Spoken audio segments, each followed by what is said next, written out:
Biar orang naik, nonton. Iya, clickbait. Sebelum kita melanjutkan dialog, pemirsa, kita akan menuju ke Polda DIY dulu. Ada rekan kami dari sana yang akan melaporkan mengenai ahli forensik digital Rismon Sianipar yang melaporkan Pak Jokowi ke Polda DIY atas dugaan penyebaran informasi bohong terkait dengan dosen pembimbing skripsi. Danita, bagaimana laporannya sudah sejauh mana? Ya barulah.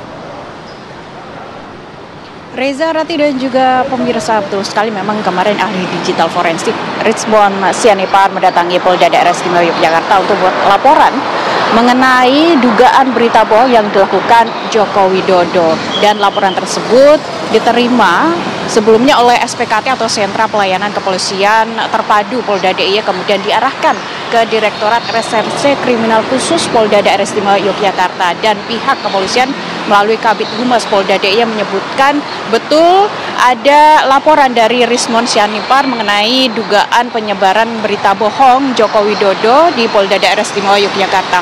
Mengenai apakah laporan tersebut diterima atau tidak, apakah berlanjut ke proses hukum atau tidak, kami juga belum mendapatkan pernyataan resmi dari Polda Daerah Istimewa Yogyakarta, karena sebelumnya Kabid Humas menyebutkan laporan tersebut baru berupa aduan. Dan apakah nanti akan berlanjut atau tidak, kami juga masih menunggu pernyataan resmi atau informasi resmi kelanjutan dari laporan Rismon kemarin. Seperti diketahui pemirsa, kemarin juga Rismon menyebutkan dirinya datang ke Polda Daerah Istimewa Yogyakarta atas dugaan penyebaran berita bohong karena sebelumnya dosen Kasmujo yang pada tahun 2017 ada dialog atau rekaman yang juga dibawa kemarin beserta 2 rekaman lain saat membuat laporan di Polda Daerah Istimewa Yogyakarta yang menyebutkan bahwa dosen Kasmujo itu merupakan dosen pembimbing skripsi dari Joko Widodo. Namun pada 2025 ada pernyataan atau rekaman lain yang menyebutkan bahwa dosen Kasmujo bukan merupakan dosen pembimbing skripsi, melainkan dosen pembimbing akademis. Dan satu lagi video yang dibawa, ada pernyataan yang berbalik atau berbeda dari kedua pernyataan tersebut yang menyatakan bahwa dosen Kasmujo bukan merupakan dosen pembimbing skripsi maupun pembimbing akademis.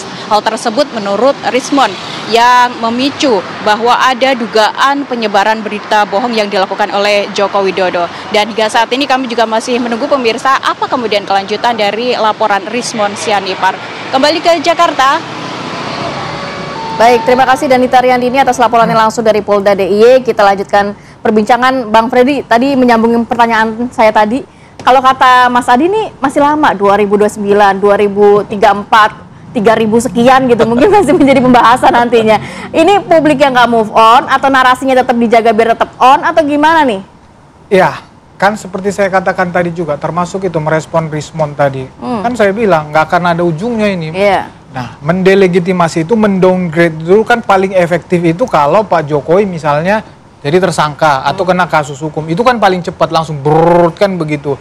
Maka bagi mereka ini kan, ya bagaimana Pak Jokowi itu supaya cepat jadi tersangka, maka dilakukan terus-terus. Dan walaupun itu hak setiap warga negara melaporkan, it's okay. Tetapi justru yang mereka lakukan ini justru mengkonfirmasi bahwa memang mereka terus-menerus akan menyerang Pak Jokowi, termasuk isu apapun. Makanya saya bilang tadi, saya tidak percaya ketika itu ditunjukkan akan selesai. Enggak, ini akan ada terus, akan dipakai terus. Nah, dan itu sudah terkonfirmasi sekali lagi. Tapi ini juga akan telah menunjukkan bahwa mereka sudah cari kemana-mana ini bukti. Mentok. Nah, sekarang laporan baru. Kalau nggak salah itu tadi video tahun berapa, 2011, itu pun dipakai lagi kan begitu. Udah nggak ada lagi bahan ini. Tetapi pasti ada akan nemu bahan lagi termasuk nanti. Termasuk yang Pak Kasmujo waktu itu ya?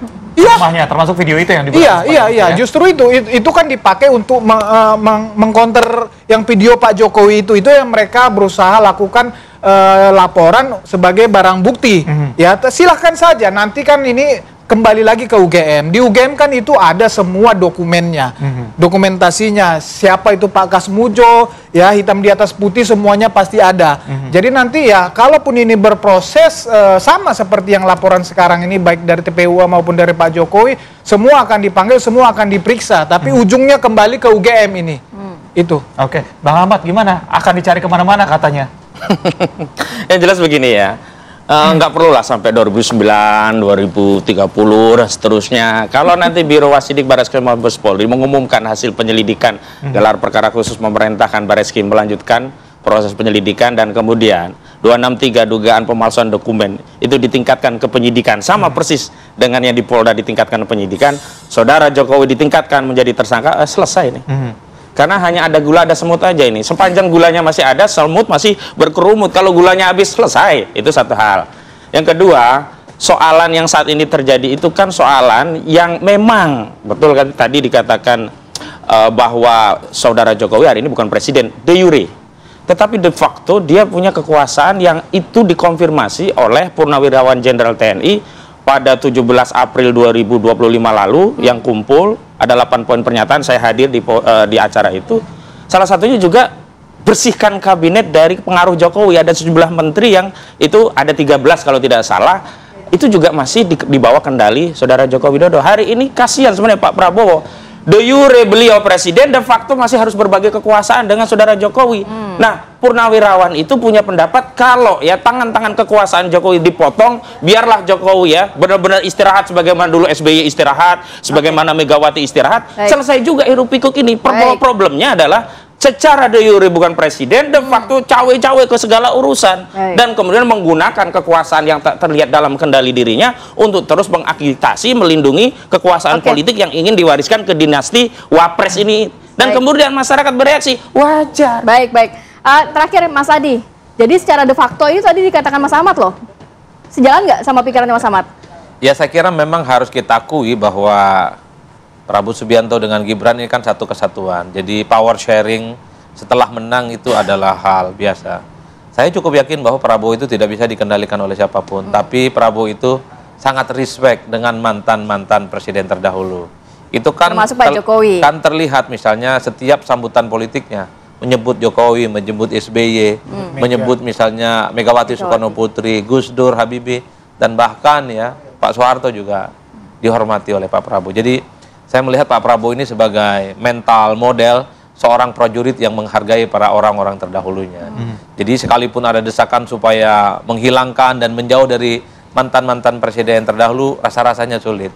Bagi Pak Prabowo, siapapun yang dianggap berjasa di negara ini, sekecil apapun itu pasti akan dihargai. Saya kira di situ. Dan di Indonesia, bagi-bagi kekuasaan, bagi yang menang itu perkara biasa, Rati. Reza, yang aneh itu yang kalah juga minta, itu aneh.